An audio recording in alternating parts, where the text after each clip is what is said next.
Bom, gente, sejam muito bem-vindos a mais um episódio do nosso querido podcast Deixa Quebrar. Hoje, mais um episódio com mais pessoas convidadas que perderam completamente a sanidade mental em aceitar um convite nosso, né? Portanto, Letícia, o que vamos deixar quebrar hoje? Hoje a gente vai falar sobre diversidade. Queria dar boas-vindas aqui para Mai, nossa convidada especial. A Mai vai falar um pouquinho dela, vai trazer aqui os pontos dela, né? E vai trazer, acho que o motivo pelo qual a gente quer falar sobre isso hoje.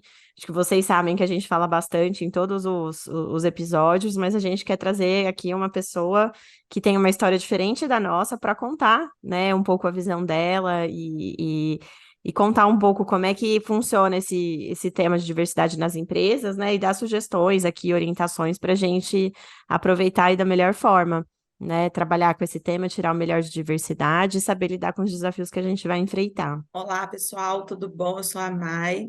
É, sou a Maiara, podem me chamar de Mai.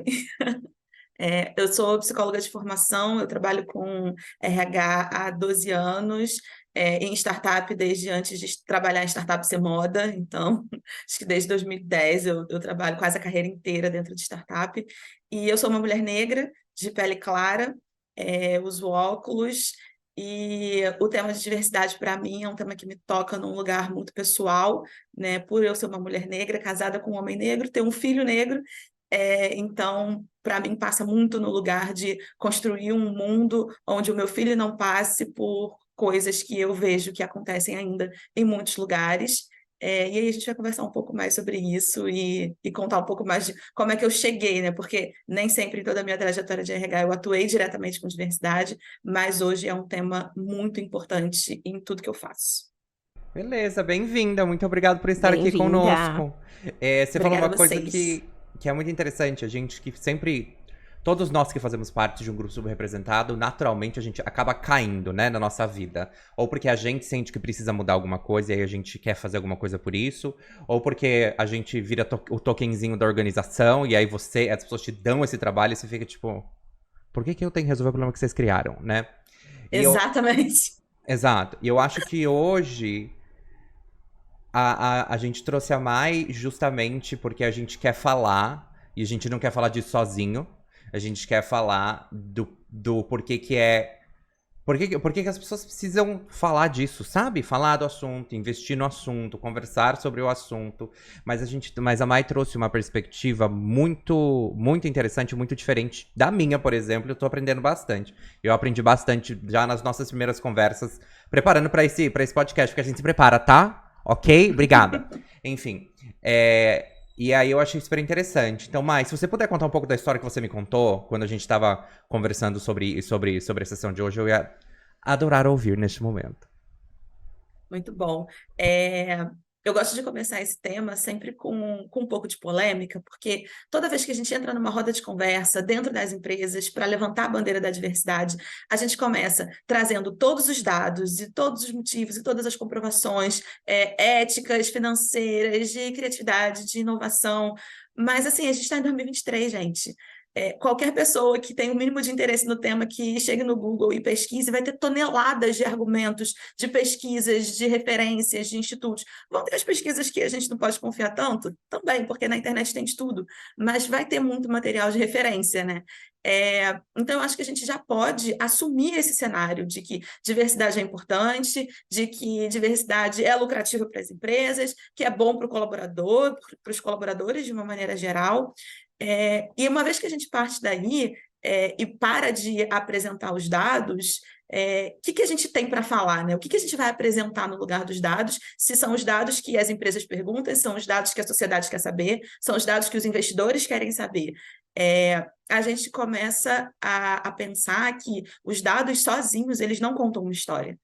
Número é só número. O número vai contar a história que a gente quiser interpretar. Então, não adianta a gente chegar aqui e ficar dizendo que 0,4% das mulheres negras estão em cargos de executivos, segundo a pesquisa lá do Instituto Etos. Não adianta muito a gente falar que apenas 8% das lideranças são do grupo LGBTQIAPN+, né? A gente já sabe que essas pessoas não estão lá.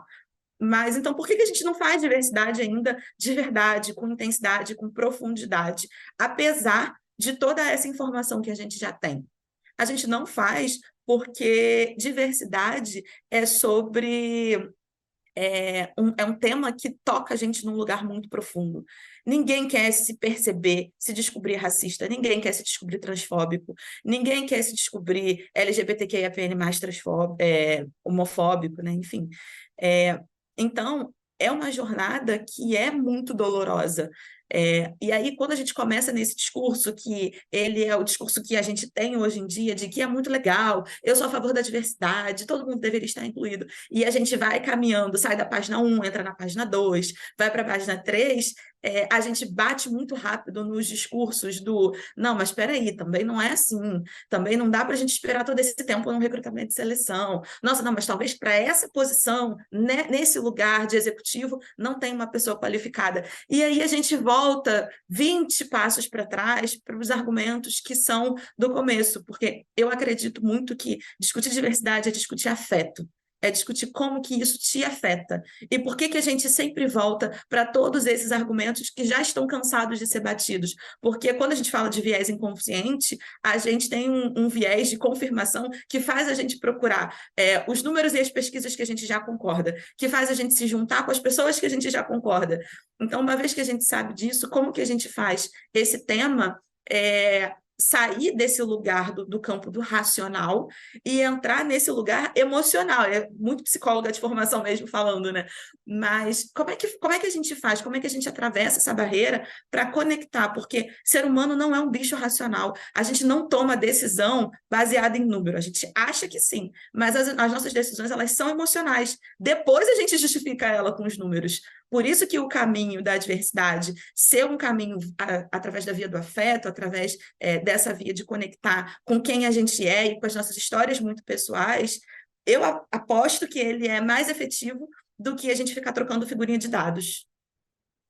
É muito. Nossa, Mai, uma aula faz super sentido, né? Vai lá, Rê. Eu lembrei de uma. Eu lembrei de momentos que eu tive com liderança sobre o tema. E eu lembro, eu nunca esqueço um treinamento que eu dava numa empresa grande, essas empresas quadradonas, cheias de super orientadas a relacionamento. E eu lembro que eu dava um treinamento de influência. Veja só. E um treinamento de presença executiva, que eu odiava, tá? Esse treinamento, que eu achava uma palhaçada, mas tudo bem. O treinamento de influência, a gente falava sobre maneiras de influenciar. Como é que você move pessoas, né? E a gente usava o Golden Circle como uma das ferramentas para falar do assunto e tal. E aí eu lembro que as pesquisas, a empresa fez algumas pesquisas para tentar entender. E eu lembro que o resultado foi que a maior combinação que movia pessoas tomadoras de decisão era os dados e fatos combinado com um modo mais inspiracional. Que não é nada mais do que exatamente do que você falou. Os dados, eles vão justificar a nossa decisão. Mas no final do dia, o que move as pessoas é como você, de fato, se conecta com elas emocionalmente. E aí, isso me fez pensar muito sobre lugares que eu trabalhei que tinham um lugar diverso, um lugar de diversidade um pouquinho mais acima da média, né? E eu lembro que os números, eles sempre eram importantes pra colocar o pé dentro da sala, sabe? Assim, era o primeiro passo. O número é pra dizer assim, viu? Não estamos gastando nosso tempo. Dali, e aí o melhor passo dali era através das histórias. Através das histórias. As histórias eram o que movia as pessoas. Que foi justamente assim que a gente conseguiu fazer um programa de saúde mental, por exemplo. Para um programa super complexo de saúde mental, porque os números estavam lá, mas as histórias que as pessoas ouviam, nossa, mexia com todo mundo, porque as histórias são muito poderosas. E aí tem todo aquele esquema de cultura, que o que faz a cultura é a maneira como você toma a decisão, e as histórias que as pessoas contam sobre a empresa, que é ali que você vê o que é a cultura de verdade, né? Então, isso que você falou é muito interessante, porque me lembrou justamente que a gente conseguiu convencer uma galera, depois que a gente trouxe umas histórias, depois que a gente conseguiu trazer coisas que impactavam a própria pessoa. Teve uma outra empresa que eu trabalhei, que era uma empresa super grandona, que eu nunca esqueço, a gente só conseguiu aprovar licença maternidade para pessoas que estavam em posição societária, que era um esquema de contrato completamente diferente. Era 2 meses. o esquema de licença maternidade no Brasil. Não faz o menor sentido pra pessoas em posição de sociedade. E aí eu lembro que tinha uma pessoa específica que estava brigando muito, muito, muito. Totalmente, corretamente brigando pelo tema. A coisa só entrou assim, clicou, quando alguma pessoa tomadora de decisão, claro, todos homens, lembrou que existem mulheres na vida, né? E pensou, putz, como é que será que seria, né? Se talvez a minha esposa tivesse e precisasse. Ah, realmente, então vamos dar mais tempo. Até coisei o meu fone aqui. Mexeu com a vida, mexeu com os seres humanos ali, com a história do ser humano, aí a criatura se mexe. Então é muito louco isso, é muito doido doido não, como você disse, é afeto, né, é emocional. Sabe o que acontece, Renato? A gente acreditou numa tradução mal feita.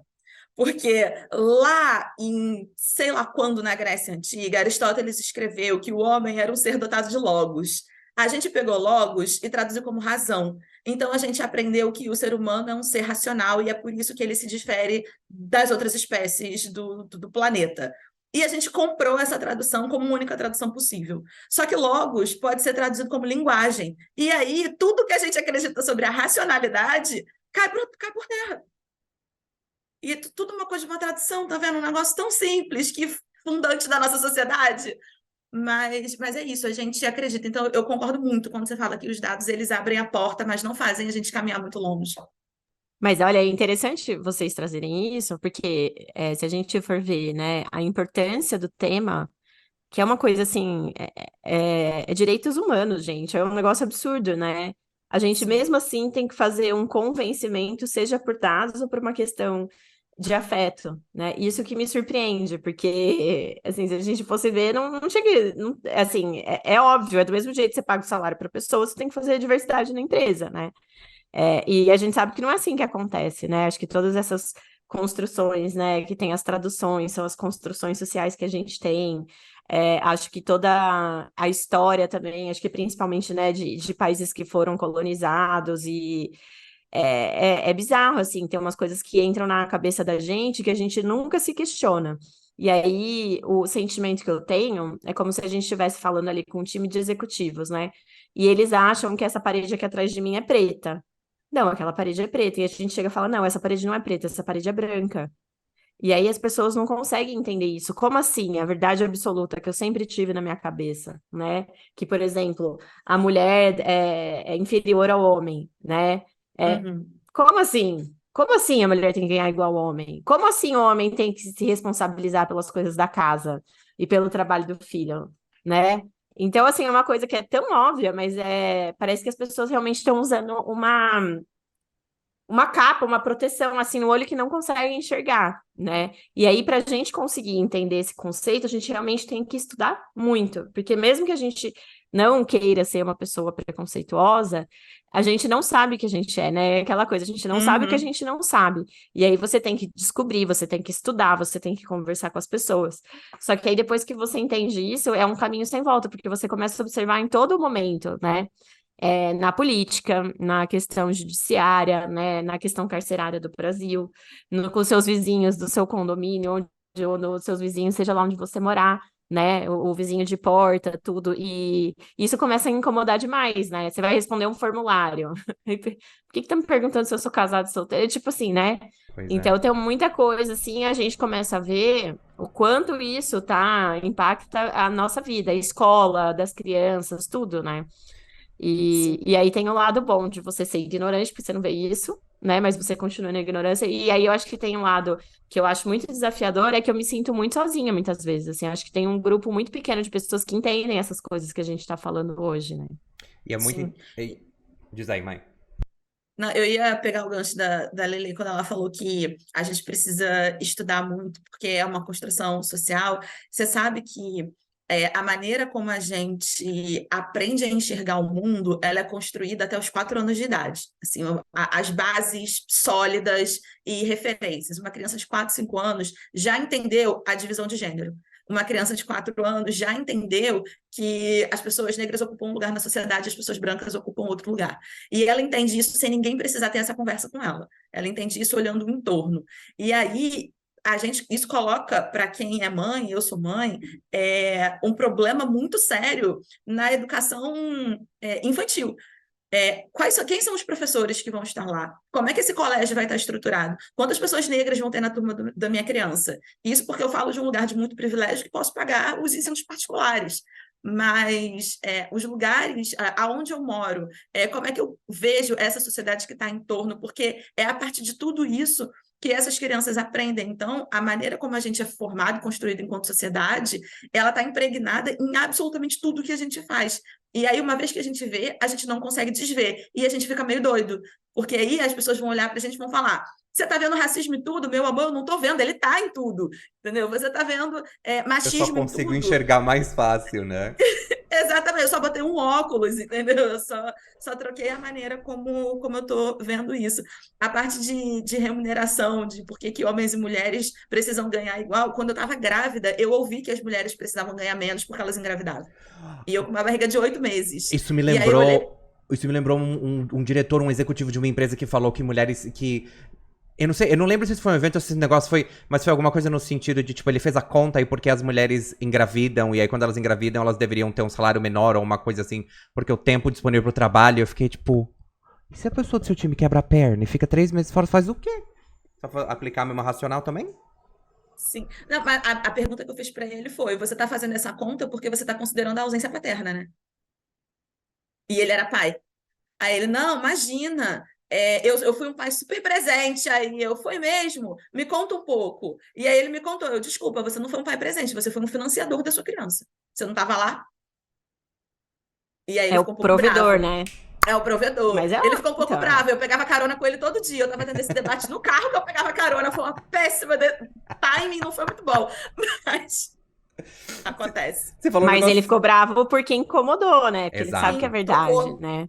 A gente tem esse Porque negócio se na fosse. cultura brasileira de minimizar as coisas. Quando chama a nossa atenção, a gente minimiza na hora. Não, não, isso daí é mimimi, não, isso daí é. Isso era uma coisa que a gente, nessa empresa que eu trabalhei, que era super aberta, quando a liderança passou por um processo de educação profunda sobre diversidade, eles falavam na sessão: não, isso daí é mimimi, não faz sentido esse negócio. A gente falava: não, isso é uma microagressão, meu filho. Para de doideira. Ou então, não, acho que você tá se exaltando, você tá meio nervosa. Gente, quantas vezes eu Eu já ouvi tive que isso? ouvir: você precisa se aceitar mais.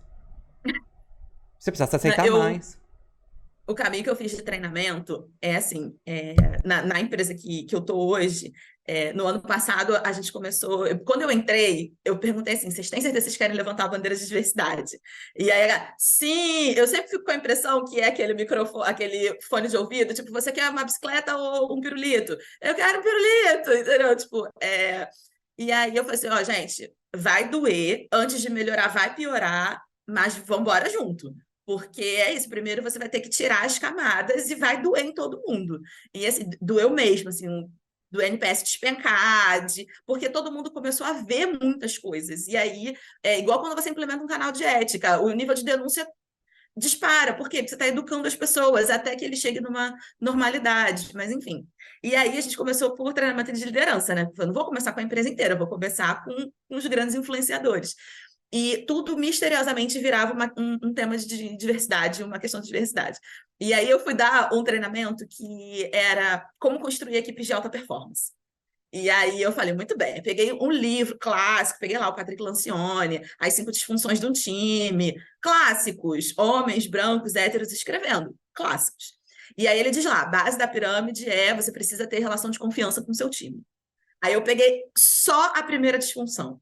Aí eu: muito bem, vamos abrir aqui algumas camadas. Com quem que vocês estão tentando construir confiança?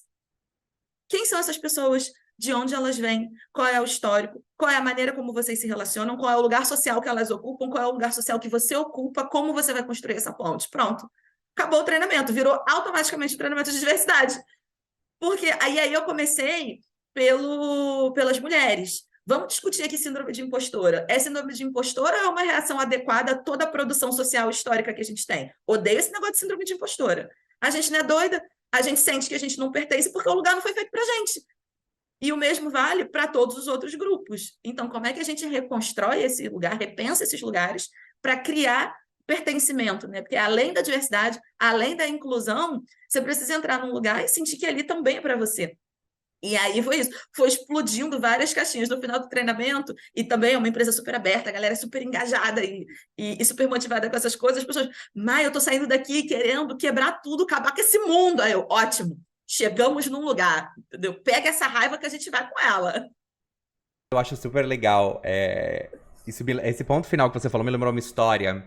Eu tava numa empresa, eu lembro que tinha uma gerente que começou a tocar o grupo que trabalhava o tema de gênero na empresa, né? Que na época era chamado Grupo de Mulheres, em 2016. E aí a gente tava lá e eu lembro que eles me chamaram pra ir, porque, não, vamos lá, porque você é super apaixonado por diversidade. Aí botaram um homem branco gay pra liderar o time também.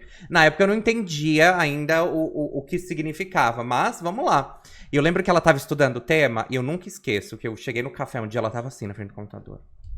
E ela falou assim, senta aqui, eu preciso conversar com você. Eu falei, tá bom, o que foi? Ela falou assim, quanto mais eu estudo, mais raiva eu fico, mais frustrada eu fico. Eu falei, meu bem, bem-vindo, o mundo não é justo e muito menos legal. Quanto mais você descobre, pior você fica. Pior você fica.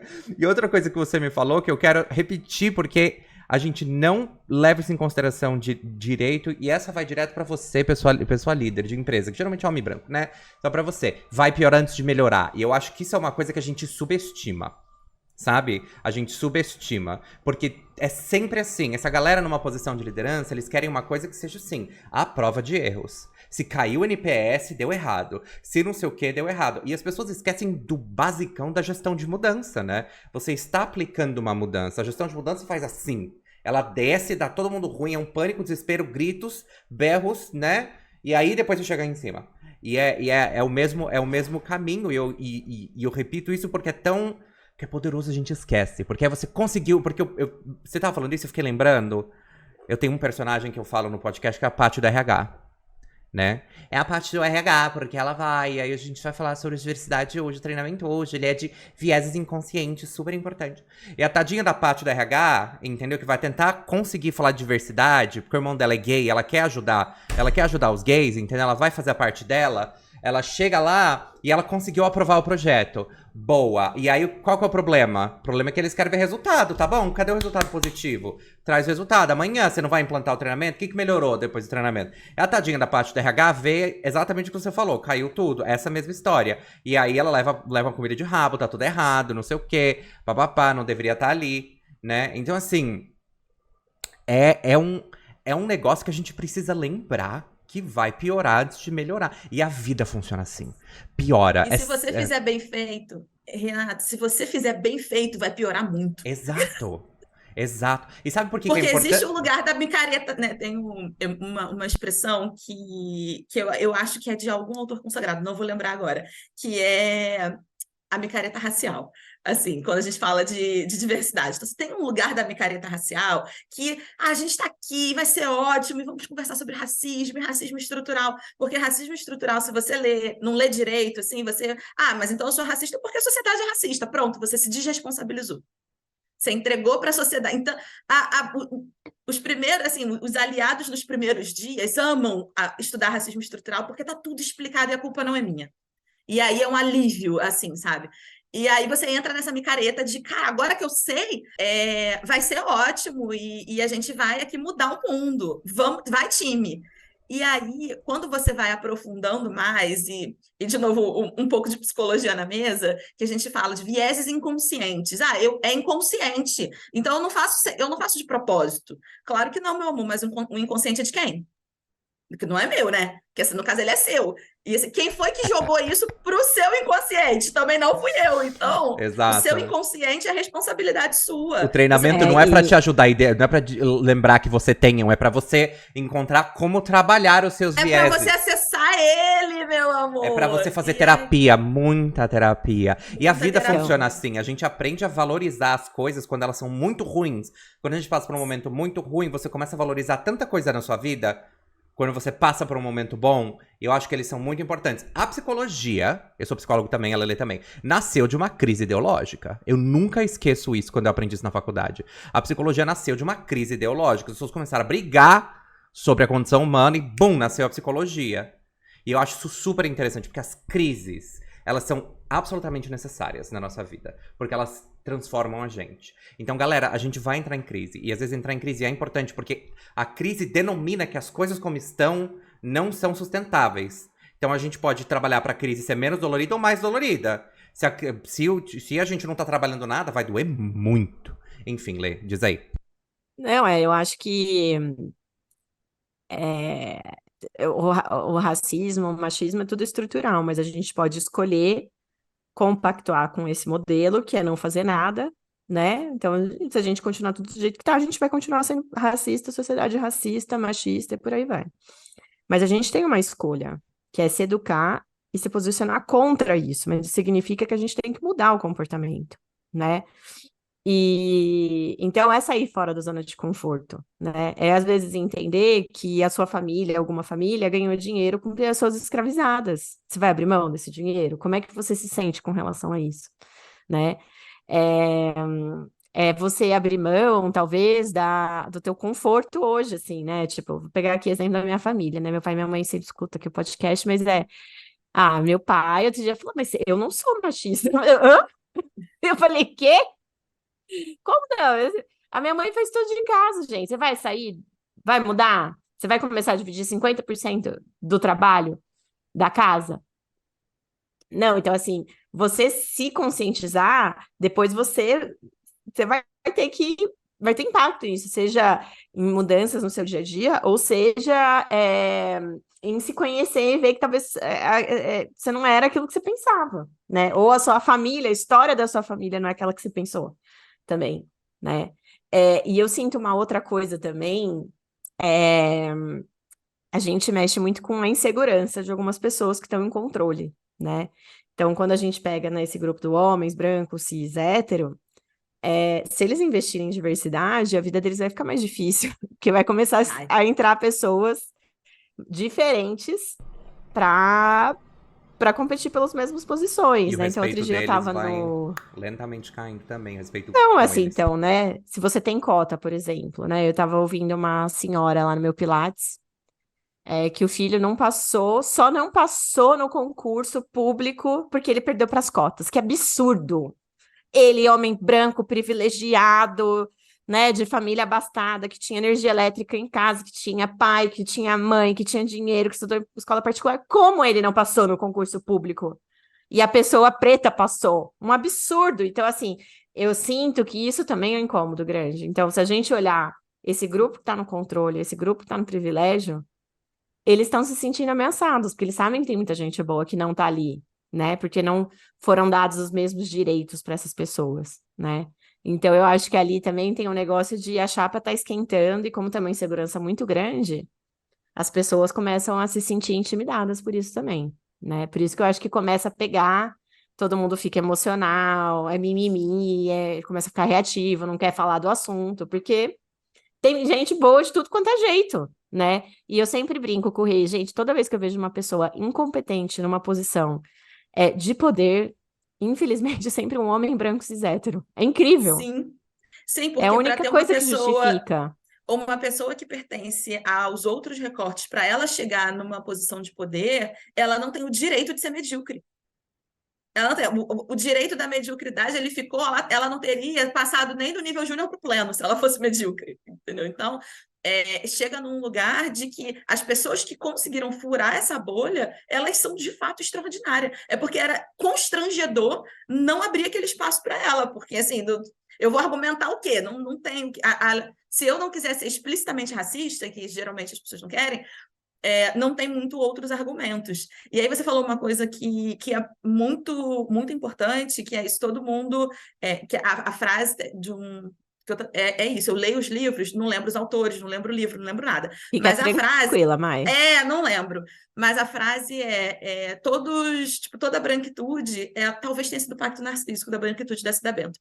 Toda branquitude, ela é beneficiada pelo racismo estrutural, mas nem todo mundo precisa ser signatário do racismo, que é isso, você vai ser beneficiado, você está nessa estrutura, mas você pode se colocar num outro lugar. E aí você falou um ponto, Letícia, que eu acredito muito, que às vezes é sobre você olhar para a sua própria história e entender de onde você vem.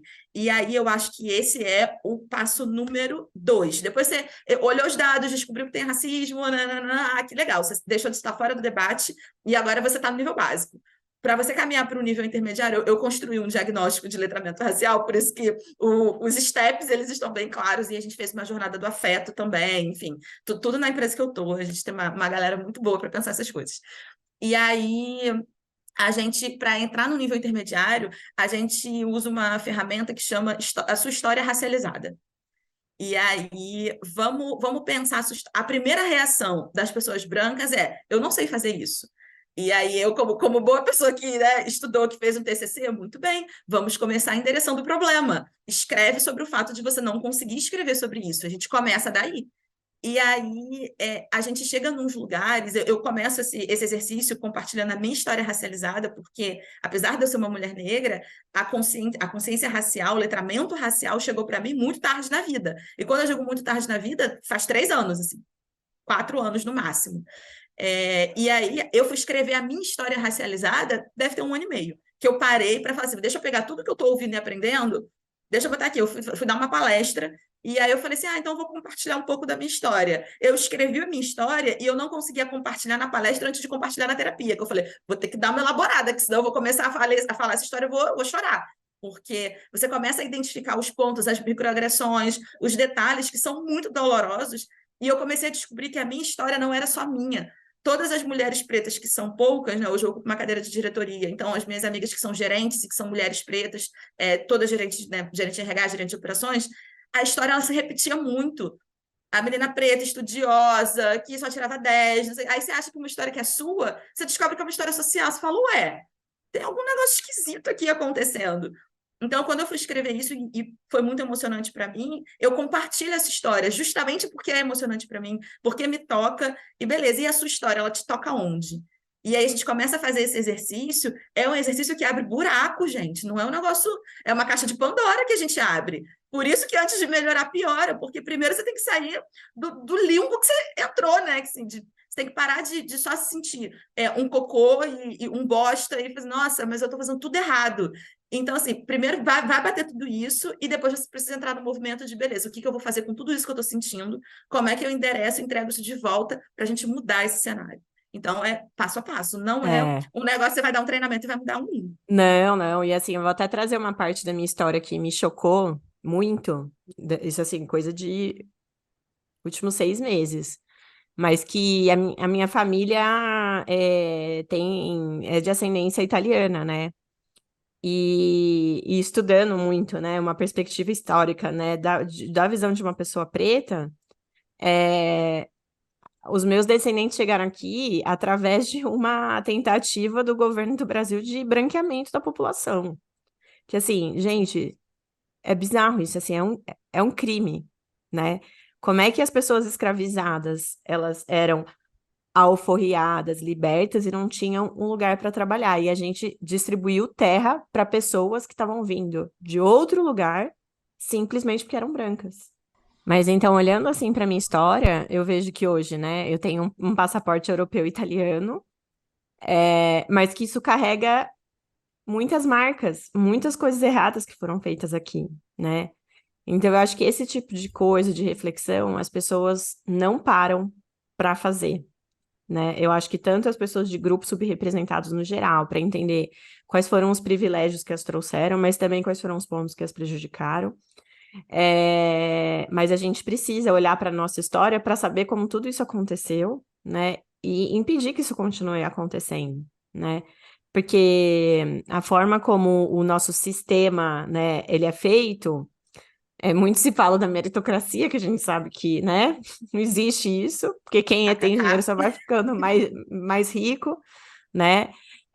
todo esse sistema aí 3G de meritocracia, né? Essas coisas para mim não existe, porque na final que você falou, as decisões de quem vai tirar a melhor nota na avaliação, elas são sentimentais, é quem tá mais perto de mim, e quem tá mais perto de mim, normalmente, se eu sou um homem branco, é um homem branco, então, na minha visão, essa é a melhor pessoa, né?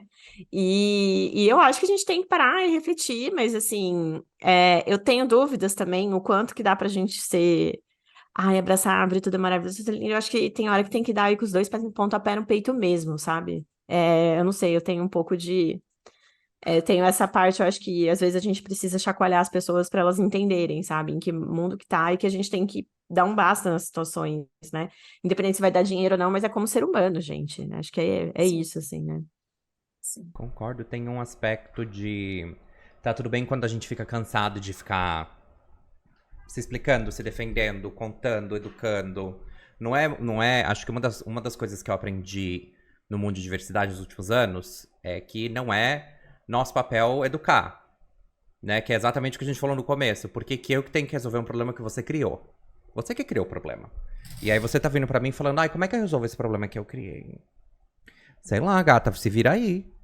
É Eu, fácil pedir para alguém te pegar no colo, cuidar de você e te ensinar tudo que você É, precisa, né? Porque é isso que a gente faz com essas pessoas, né? A gente. Todas essas técnicas.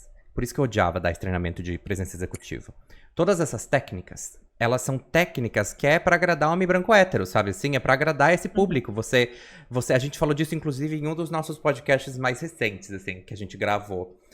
Você cria o jeito que você trata esses homens que estão em posição de liderança, é do mesmo jeito que você trata um moleque, um adolescente, assim, é equiparável, assim, se você pensa coisas que você falou para um homem branco em posição de liderança e coisas que você falou pro seu filho adolescente ou criança, algumas coisas te lembram? Talvez sim. Porque a gente tem que pegar na mão, tem que tratar, porque o nível de maturidade emocional que essas pessoas cresceram na sociedade é tão baixo, quando a gente teve que se virar nos 15 pra sobreviver esse mundo, pra poder gerenciar a emoção do outro e a nossa, né? A gente acaba tendo, eu falo a gente assim, mas eu muito menos, porque eu ainda sou um homem branco, né? Então eu tenho uma parte disso. Então, as mulheres, principalmente, pessoas que se identificam como mulheres e cresceram e foram socializadas assim, principalmente tem um trabalho emocional gigantesco de ficar gerenciando as emoções de todo mundo ao seu redor, as suas e as da galera ao seu redor. E aí é um saco. E a gente tem todas essas técnicas pra ficar gerenciando essa galera. E aí esse jeito objetivo, esse jeito extrovertido, esse jeito de ir lá e falar e trazer números, isso é o que a gente entendeu e inventou como sociedade que é esperado do papel masculino. E é do papel do homem. E aí você constrói um mundo ao redor disso. E aí você fica inventando meia volta pra conseguir chegar nessa pessoa. Então é um negócio muito doido, assim, que a gente acaba, tipo... Que tem gente que basicamente ganha seu salário em como agradar um homem branco, como agradar um executivo da melhor maneira possível. Essa é a profissão Mas de tem algumas pessoas, muita né? muita gente assim, né? Eu É até muito tava ouvindo um louco quando você podcast pensa outro isso. dia, tava aquele podcast que fala, né, do Collor versus Collor, que o PC Farias encantou o Collor porque ele ficava puxando o saco dele, falava, nossa, como você é foda, como você... é tudo que o cara queria ouvir. É tipo, é muito é muito fácil, raso, gente. né? É muito É, raso. e assim, se a gente quer jogar esse jogo, é muito fácil, né? É. É muito fácil de jogar. E eu acho que as pessoas gostam, por mais que no final sabe que é mentira, né? Uhum. Mas gosta, porque é mais agradável, né? Eu acho que as pessoas estão acostumadas a ouvir tudo que é mais agradável, né? Que vai falar bem, ai, como você é legal, como você tá falando tudo direito. É isso, assim, né? Eu não sou dessas pessoas, Renato me conhece. Pois é. Mas Eu também assim, não. Mas aí temos né? uma dica pra vocês, pessoal. Homens, dica aqui. Eles são bichos um pouquinho mais assim, pessoas. Esse homem que a gente tá falando é mais o estereótipo do homem hétero socializado, do jeito, né, latino. Eles são mais facilmente manipulados do que a gente acha. Então, fica aí a dica. Mas enfim, tirando essa Fica tranquilo. Não tem ciência de foguete. Eu tenho uma amiga que fala, gente, não é ciência de foguete. A gente não tá lançando nada para NASA. Exatamente. É muito mais simples. A Lélia falou Exato. uma coisa na fala dela, quando ela estava trazendo sobre a questão da família, né, e dos afetos que isso gera. Eu acho que isso coloca uma questão para gente que é importante que passe batido, é que não existe só herdeiros das pessoas que foram escravizadas, né? Existe toda uma outra parcela que é herdeiro do algoz. E, Que cara, a se gente ser herdeiro, beneficiou disso. Sim, mas né? assim, quando você entende que você é herdeiro do algoz, isso também não é legal. Isso não te coloca num lugar gostoso, tipo, ai, que delícia. O meu tataravô chicoteava as pessoas. Tipo, não é um negócio que é gostoso, né? Ou Então, o meu pai assediava a minha funcionária. é isso. Então, assim, quando você entende que você também é parte disso, não é só, tipo, você tá de fora e você vai entrar para ajudar a resolver. Não, querido, que você. Aqui é todo mundo, é parte do problema e parte da solução. Quem é parte do problema tem potencial para ser parte da solução, uma vez que se entende como parte do problema. Eu acho que isso é um lugar muito, muito legal para a gente pensar. E uma coisa que você falou que quanto mais você estuda, chega uma hora que vai dando raiva. A gente construiu a jornada do afeto dentro da jornada de letramento e dentro, né, da trilha de letramento racial. Por que a gente fez isso? Porque a gente começa a caminhar no letramento racial, primeiro vem a micareta racial, a alegria, e nossa, é verdade, vamos mudar o mundo. Então, a alegria ela só mora quando você está fora do debate ou quando você está muito no nível básico. Esses sentimentos gostosos de se sentir, eles vão ficando mais raros conforme você vai caminhando nessa jornada e entendendo o tamanho do buraco. Quando você entra ali na zona intermediária, mais ou menos, existe um lugar do medo, que era um pouco onde a gente estava como empresa, que era, então eu tenho medo de falar porque eu não quero ofender ninguém. Porque eu sou uma pessoa muito legal, eu não quero ser racista, eu não quero eu não quero magoar ninguém, então eu não vou falar. E aí as pessoas estavam travando, e quando você trava e não fala, você se omite do debate. E você permite que o assunto morra. E aí você regride várias casinhas, porque parte do caminho do intermediário é não permitir que o assunto morra, é sustentar a conversa quando ela é desconfortável. E eu falei assim, cara, a gente precisa parar de achar que não é para ter medo. A gente precisa entender como o medo ele é parte da jornada. E quando você chega ali no nível avançado, o sentimento mais característico é a revolta. É a indignação, é a raiva, é a vontade de levantar e virar tudo. Isso significa que a gente está caminhando nessa jornada de letramento e chegando num lugar de transformação, porque esse sentimento de raiva, de revolta, de inconformismo, especialmente quando a gente está falando das pessoas brancas, é o sentimento de mobilização. Você entrou na zona de mobilização. E aí, é claro, ninguém vai sentir raiva o tempo todo, nem medo o tempo todo, então os sentimentos eles vão e voltam, essa jornada ela não é linear, mas esses sentimentos eles são parte do caminho de transformação social. Não dá para a gente fazer essa transformação ou mergulhar nesses estudos e continuar imparcial, e continuar achando que aquilo não tem nada a ver com a gente. Não. Se você ainda está nesse lugar da imparcialidade, você ainda está muito no começo dessa jornada. Então, ele é importante, assim, sabe? A gente colocar, Nossa, inclusive, essa Mai, raiva. que legal, assim, eu nunca tinha parado para pensar, assim, sobre isso, mas faz muito sentido, né? Porque se a gente não tiver emocional mesmo, visceral com relação a essas coisas, a gente acaba entrando nessa inércia do dia a dia, que é manter o status quo, né? E eu acho que aí que é legal você ter pessoas próximas, né, para trocar, para conversar, porque senão você começa a falar, gente, só eu tô vendo isso? Peraí, eu tô doida, assim, que é um absurdo isso, né? Sim. Então é bem legal, assim, você falar isso, eu nunca tinha escutado, e assim, parece que esse projeto que você está fazendo, um monte de empresa poderia se beneficiar bastante, né? A gente pode copiar, gente. A gente tô fazendo uma coisa que é exclusiva. Não, não, esse é o tipo de coisa que pode copiar. Então, a gente quer que todo mundo copie. Vai ser ótimo. Pois é, eu acho que esse é uma ótima transição pra gente falar um pouco do que as empresas podem fazer. Acho que a gente já, acho que a primeira coisa é fácil como a Mayara tá fazendo. Por isso que ela trabalha, né, assim, vamos lá. Mas eu queria, baseado na sua experiência, Mai, do que você viveu muito na sua vida, o que você falaria pra uma empresa que chegasse pra você, uma pessoa que estivesse te buscando pra fazer benchmarking, pra dizer, olha, preciso começar, seja eu quero trazer esse tema, seja a liderança decidiu que isso tá na agenda, porque investidores estão enchendo o nosso saco pra gente falar de diversidade. Por onde eu começo? O que eu faço? Né, eu acho que isso seria legal ouvir. Excelente. Assim, vou assumir que você quer fazer de verdade e não fazer só o diversity wash. Com Não, certeza. não, Mai, Com é isso certeza. aí, aqui é tudo Aqui de verdade. aqui a gente fala Quer fazer aqui a de gente grita verdade. na cara da galera, tem que ser de verdade. Muito bem. Então, eu acho que um ponto que a gente já conversou aqui é não subestimar o tamanho do problema. Porque não vai ser um grupo de afinidade ou uma única política que você cria que vai resolver a questão da diversidade na sua empresa. Entender que diversidade ela precisa ser tratada como um movimento de transformação cultural. E aí, vale você pegar tudo que você já sabe sobre transformação cultural e toda a literatura clássica mesmo, e olhar assim, como que a gente vai construir esse passo a passo, considerando que diversidade é um tema que vai me exigir uma gestão de mudança? Quem vão ser os meus stakeholders? Então, fazer esse pensamento e entender isso nessa profundidade, porque a diversidade ela vai acontecer quando, de fato, todas as pessoas... Quando o seu analista de diversidade não estiver na sala, quando o seu RH não estiver na sala e tiver uma outra pessoa defendendo o tema, ou falando, ou as pessoas conversando, aí é que a diversidade está acontecendo, não só naquela 1 hora de treinamento uma vez por mês.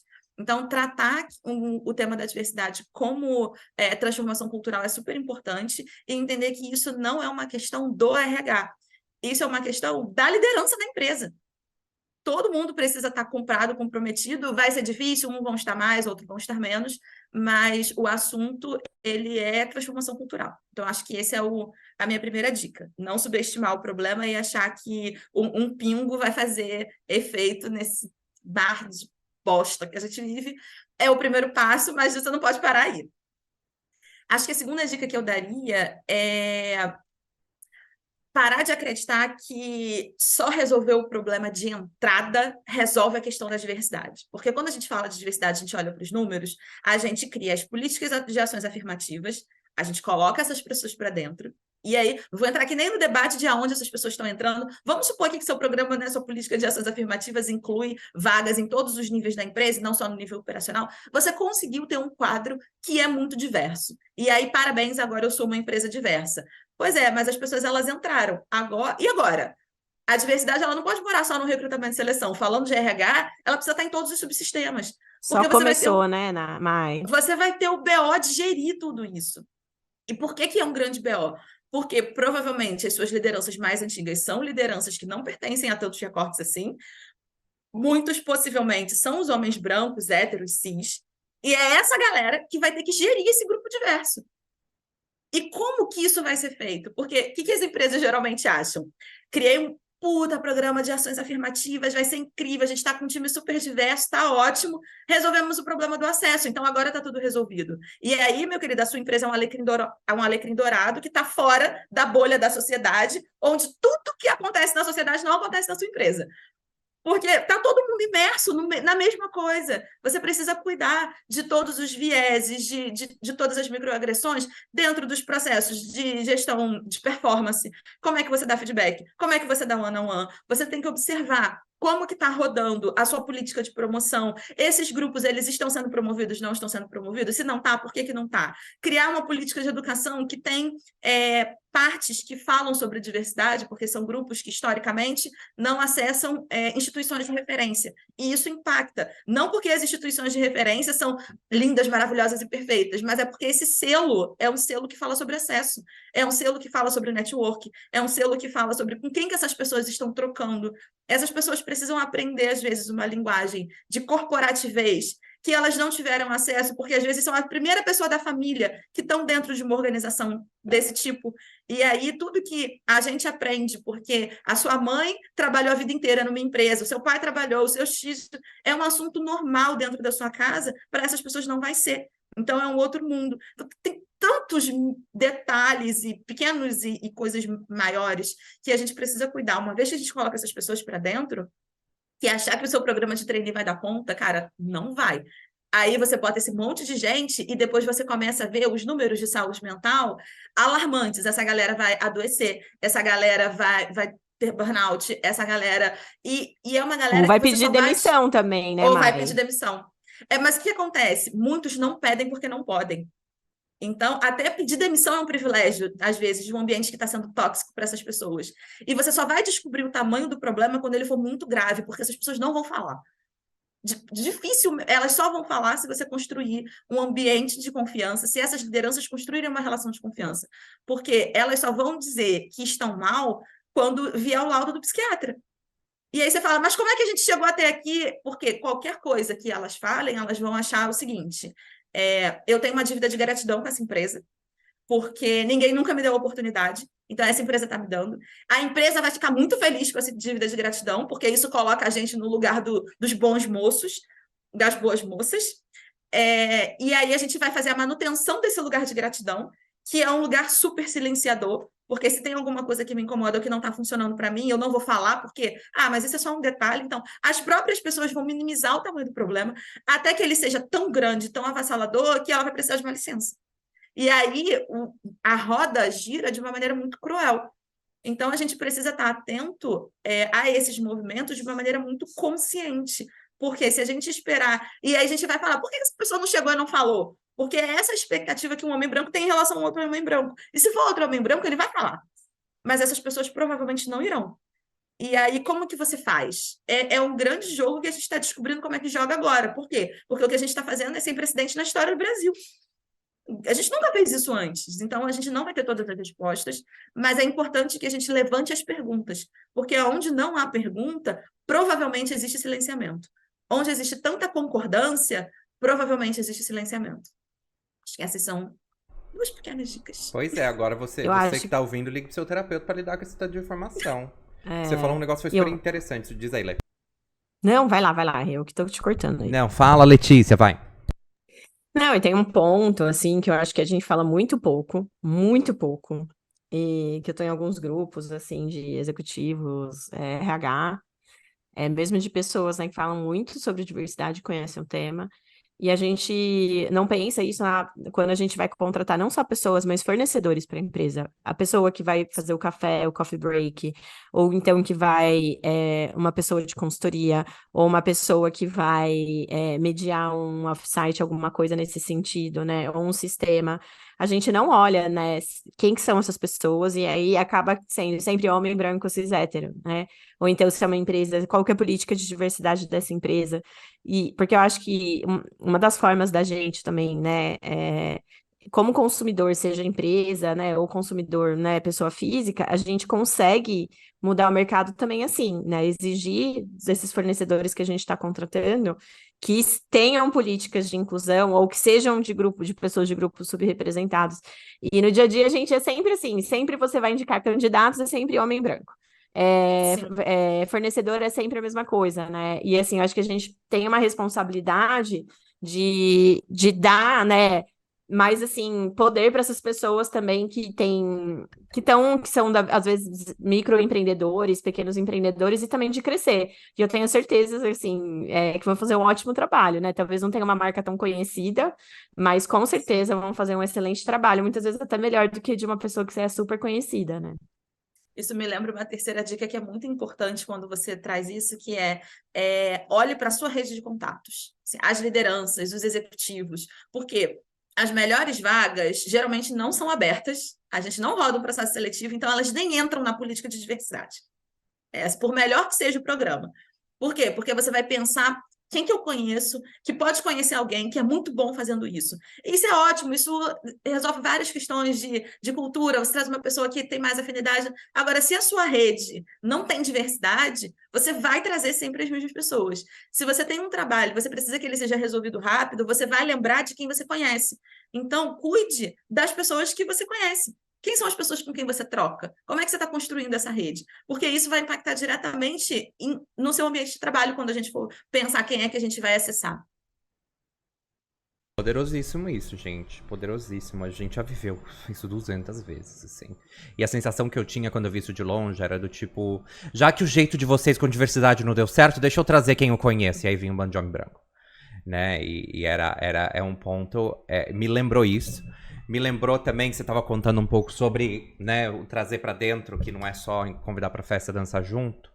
Eu lembrei de uma empresa onde um dos presidentes foi questionado sobre o que a gente vai fazer mais com diversidade, né? E aí? O que vamos fazer mais com diversidade? Porque, né, é uma coisa importante, a gente defende tanto, mas não estamos vendo movimento. E aí eu lembro que a resposta foi basicamente... Não sei, acho que 50%, 40% da nossa liderança são todas mulheres. Que outra empresa tem isso? E se você tá dizendo que não é pra contratar ninguém, e aí o pessoal tá falando, mas vocês estão dizendo que é, porque a gente tava segurando contratação, dizendo que não é pra contratar ninguém, manda alguém embora e contrata alguém de um grupo subrepresentado. A gente ficou assim, não! Não! Não! Não! Não! Meu pai amado, sabe essas histórias? Olha, eu fico assim, passado. Mas, eu acho que a gente poderia, nesse momento, eu brinco que esse é o momento do manual de sobrevivência, né? Porque, obviamente, esse caminho que a gente tava desenhando, que você tava desenhando, Mai, ele é um caminho que ele é longo e árduo e doloroso e muita gente vai sofrer no caminho. Então, a minha pergunta pra você qual que é a sua dica, qual que é o seu guia de sobrevivência pro ser humano? Que tá vivendo numa empresa, que entrou e assim, o que a pessoa faz, sabe? Como é que ela sobrevive a esse ambiente? Porque, obviamente, a empresa tem que cuidar disso, mas como é que eu sobrevivo, né? O que eu posso fazer pra sobreviver nesse Para cenário? a pessoa que pertence a um grupo diverso, assim, a pessoa preta que está nessa empresa, a pessoa LGBT que está nessa empresa, Exato, de esses preferência, essa grupos. galera, exato. Tá. É, falando muito com as pessoas pretas, né, 54, 5, 6% da população brasileira, dependendo de onde é que vem essa estatística, aquilombamento, assim. E aí eu acho que é uma dica que vale para todos os recortes. Então, procure os seus iguais, procure as pessoas que compartilham isso, porque a gente acha que o manual de sobrevivência ele é individual. E isso é um pensamento muito europeu, né? Muito datado. E existe uma força muito poderosa no coletivo. Existe uma força muito grande quando você olha para o outro e descobre que, puta, essa história não é só minha, eu não tô a validação do eu não tô maluco, eu não tô doido, isso não está acontecendo só comigo, é uma coisa muito poderosa. Então, encontre as pessoas dentro e fora da empresa que vão ajudar a fazer a manutenção da sua saúde mental, porque são pessoas como você. Estuda. E por que é importante estudar? Porque a gente não combate aquilo que a gente não conhece. E a gente não combate aquilo que a gente não consegue dar nome. Então, a gente fica, às vezes, numa puta situação de angústia e num imbróglio e se sentindo muito mal e você não sabe por quê. E quando você se letra nas mais diversas frentes de diversidade, você começa a aprender a dar nome. E aí você começa a construir estratégias para lidar com isso. Então, estudar é importante também para quem pertence aos grupos subrepresentados, não só para os algozes ou para quem está historicamente se beneficiando da nossa estrutura. Então, aquilombar, né? Enfim, se juntar com os seus, estudar e dar uma desengajada. Eu acho que esse é um bom conselho para manter a saúde mental. No sentido de você não precisa responder a tudo. Você não precisa ocupar esse lugar. Se a empresa te colocar nesse lugar, recusa. Se você estiver num lugar que existe essa margem de manobra, porque às vezes não tem, né? Então, assim, dá uma desengajada e deixa o restante do mundo tentar resolver o problema que eles mesmos criaram.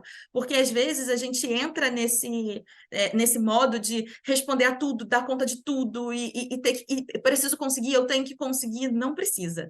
E Você precisa conseguir fazer o seu trabalho. E a gente consome uma banda mental muito grande, né, Mai, quando tá nesse Sim. lugar, né? Eu acho que talvez esse negócio de equilibrar esse momento que você... Tem momento que a gente tá afim, tem momento que não. Aí fica Exatamente. quietinho na sua, entrega ali o que você precisa entregar, né, da sua posição e tal. Faz o seu trabalho muito bem feito. Eu escrevi um top 10, porque eu escrevi junto com o meu digníssimo, a gente fez uma postagem no LinkedIn sobre top 10 estratégias do racismo corporativo. E aí tem lá coisas que acontecem, e depois a gente escreveu junto top 10 estratégias de resistência. Então eu estou aqui lembrando desse top 10 de estratégias de resistência, porque vale para todos os grupos subrepresentados. E existe um ponto que tenham pessoas brancas aliadas, porque a gente não adianta a gente negar a realidade. Vai ter lugar que você ainda não vai acessar. E ter pessoas brancas aliadas não é ter pessoas brancas para dar tapinha nas suas costas e dizer, cara, eu sou teu aliado. Pessoas brancas que vão sentar do seu lado e às vezes te ensinar o corporativez. Te ensinar a construir aquele PPT que vai ser a diferença na sua vida quando você for apresentar para o time executivo. Por quê? Porque ela sabe fazer e você não sabe. Então, é legal essa troca importante, que vai ser a pessoa que, quando estiver lá na sala, vai falar assim: calma aí que eu vou chamar fulano, que fulano que domina esse assunto. Abre a porta e vai lá te chamar. E aí, no mundo remoto, essa pessoa vai basicamente mandar um link. Então, é até mais fácil, não vai nem precisar andar. Tem essas pessoas brancas aliadas. É importante construir essa rede, porque essa rede vai facilitar o seu trajeto e a hora que falarem sobre o seu nome, você vai ter mais gente para te defender, para falar sobre você, para falar sobre a qualidade do seu trabalho, porque todos esses preconceitos colocam muito em xeque a qualidade do seu trabalho e muito em xeque quem você é. E, às vezes, você sozinho precisar se defender de um feedback injusto, de uma coisa que você sabe que não é verdade, é muito doloroso, porque você vai ser o elo mais fraco daquela relação. Então, se você tiver outras pessoas que também vão poder te defender, isso ajuda bastante. É importante. Quero dar uma dica que eu lembrei e que você deu palavras para um sentimento. Hoje eu aprendi palavras para um sentimento que eu não sabia descrever. Que é, eu até esqueci as palavras, mas eu sei que você deu um termo, que é quando você entra naquela narrativa da gratidão pelo espaço. Qual que é o nome que você deu? Que eu gostei muito do que você falou. Vamos com isso, eu vou lembrar, também não lembro mais. Depois Mas, a gente enfim. assiste o podcast de novo. Não, tá bom. É aquela coisa onde você fala assim, tipo, quando você chega num lugar que te contratou e você se sente em dívida com esse lugar. Sim. E eu lembro que eu tive um burnout por causa disso, né? Acho que o resumo, né? Se eu tiver que conectar uma energia motriz, estava muito conectada a isso. E a minha dica é você não. E aí eu entendi, agora eu entendo por que eu falo tanto para as pessoas nesse podcast, que quando você trabalha, é uma relação mera e exclusivamente de troca. Ninguém tá te fazendo um favor. E aí, quando você é uma pessoa de um grupo subrepresentado, você sente que você tá devendo, porque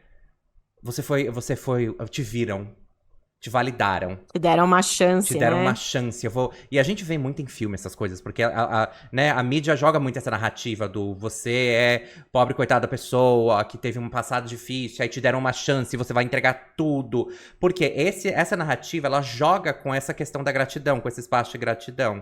Não entra nesse espaço de gratidão. Tipo, a empresa não tem que você não tem que agradecer a empresa por ter mudado a sua vida. Se a empresa, aconteceu da empresa ter te dado um espaço onde você teve uma evolução e aprendeu muitas coisas, que bom. Mas não é graças à empresa. É graças às suas habilidades na conversa com essa empresa, de mostrar a sua competência que é necessária para essa empresa. Ponto. Essa empresa não te fez um favor.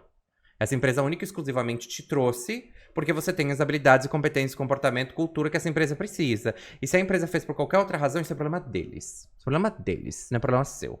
Né? Então isso é uma coisa que eu aprendi a duras penas e sofri muito por causa disso, que a primeira empresa que eu trabalhei onde eu não sentia que eu precisava me preocupar por ser gay, eu entreguei alma, corpo, tudo o que tinha e o que não tinha, e quebrei por causa disso, quebrei como ser humano no meio. E é o tipo de coisa que a gente fica. Quando eu mudei pra Alemanha, eu entrei em paranoia. Imigrante também tem essa mesma mentalidade. Né? Quando você trabalha numa empresa, num país que não é o seu, você sente que você tem que se provar o tempo todo. Quando eu dei pra Londres, nossa, foi assim, maximizada a 10ª potência, sabe? Essa relação, assim, de que você não pode reclamar. Porque te fizeram esse negócio pra você. É dívida de gratidão. É dívida de gratidão, obrigado. Fizeram esse negócio pra você. Você fez porque você quis. Foi uma relação de troca, foi uma relação acordo mútuo.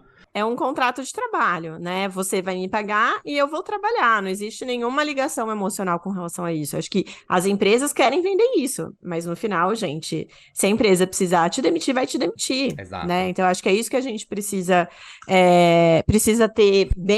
ser bem consciente, porque existe um movimento no trabalho de fazer essa lavagem cerebral. Eu te dei uma chance, porque aqui é incrível. Não, gente. Nada disso. Né? A gente trabalha ali, tem uma troca e é isso aí, tem que fazer o que está no contrato. Então, se o contrato 44 horas semanais, você vai fazer 44 semanais. Agora, se a pessoa falar, não quero que você faça 60, então você paga de acordo, vamos colocar isso no contrato e pagar, né? Tô dando esse exemplo que eu ouvi já recentemente. E tá tudo bem você se sentir grato por uma empresa, pela experiência. Tá tudo bem você ficar feliz porque você finalmente chegou onde você queria chegar, né? Acho que é o cuidado para não entrar para não reforçar essa dinâmica para você. Né? Porque é exatamente como a Mayara disse, as empresas elas ganham muito com isso. Elas ganham muito com isso, porque você é uma pessoa que trabalha o triplo e ganha menos que os seus pares que estão fazendo o mínimo, que provavelmente são mano de homem hétero branco, né? Mas com isso, gente, queria agradecer a Mayara. Ah, e antes de agradecer só, olha, para quem tá começando essa jornada, eu queria dar uma dica só do livro da Djamila Ribeiro, que é o Pequeno Manual Antirracista. Eu acho que é um ótimo começo, né, para você entender do que a gente está falando. Tem vários outros depois, mas eu acho que esse é bem fácil de ler. Em 2 horas você lê e você vai começar a entender um pouco mais sobre isso, né? Então, todo mundo pessoa, eu acho que reforçando só, comece a ler, comece a estudar, esse é um começo. Tem essas questões de criar essa comunidade que eu adorei, é o aquilombamento, que é uma coisa que eu acho que eu tô sentindo falta na minha vida hoje. E contrata, todo mundo que você for contratar de prestador de serviço, você vai comprar um presentinho, compra de grupo subrepresentado, gente. Né? Vamos fazer o dinheiro rodar nessa comunidade, né? Não vamos dar dinheiro para quem já tem muito dinheiro. Vamos dar dinheiro para quem tá precisando de dinheiro, tá bom? Muito bom. Boa. Falando dica de livro, uma dica de livro muito rápida que a Lele mostrou até aqui também, eu falei em algum momento. Para quem trabalha com RH, Pacto Narcísico da Branquitude. Porque a Cida Bento é uma psicóloga que trabalhou anos com RH, e o Pacto Narcísico da Branquitude, ela escreveu essa tese a partir das experiências dela no mundo corporativo. Então, assim, você não vai nem precisar fazer o esforço de estou lendo uma teoria, vou precisar levar para o RH. Não vai precisar. Já começou no RH e eu acho, e é uma mulher preta, né? Enfim, super referência. Então, para quem trabalha com RH, leitura obrigatória também. Perfeito. Então, vai se educar, vai ler essas indicações. Gente, muito Não vai ser obrigado. fácil. Não vai ser fácil, vai doer. O processo de autoconhecimento e percepção é duro. Gente, muito obrigado. Mayara, muito obrigado novamente por estar aqui com a gente, compartilhar tanto conhecimento. Eu aprendi várias coisas e eu, né, acho que eu aprendi, tive um letramento meio que por osmose aqui. Sei que a gente tá falando pra todo mundo, mas eu tive um breve tanto de letramento aqui pra mim também. Então foi super legal. Eu queria muito Obrigado. fazer essa jornada do afeto e fiquei com vontade. Super obrigada, Vamos. Mai. Aprendi um monte de coisa. Eu acho que eu vou ficar processando tudo hoje. E assim, se alguém quiser quilombar, eu tô querendo. Então, vamos todo mundo Estamos aí. abertos. Isso aí, eu tô querendo. Muito Pode bom. mandar aí mensagem, a gente vai se aquilombando, porque junto a gente vai mais longe, né? Perfeito. Com certeza. Tá ótimo. É doloroso, mas é assim que a gente vai mudar o mundo, né? Então, essa é nisso que eu acredito muito. Obrigada demais vocês pelo convite, amei o nosso papo e estamos aí para continuar o papo em todos os lugares, todas as redes. Isso aí, Perfeito. Mai, volte sempre. A gente vai Sempre. colocar os contatos da Maia, o LinkedIn dela para quem quiser acessar, para quem quiser conectar. Não se esqueça de curtir, de compartilhar, de se inscrever Nota no YouTube, 5. de dar nota 5 no Spotify, de, sei lá, mandar para todo mundo, botar na rua, não sei. Mas enfim. Muito obrigado, um beijo para todos. Tchau. Obrigada, Tchau, gente. tchau. Tchau, tchau.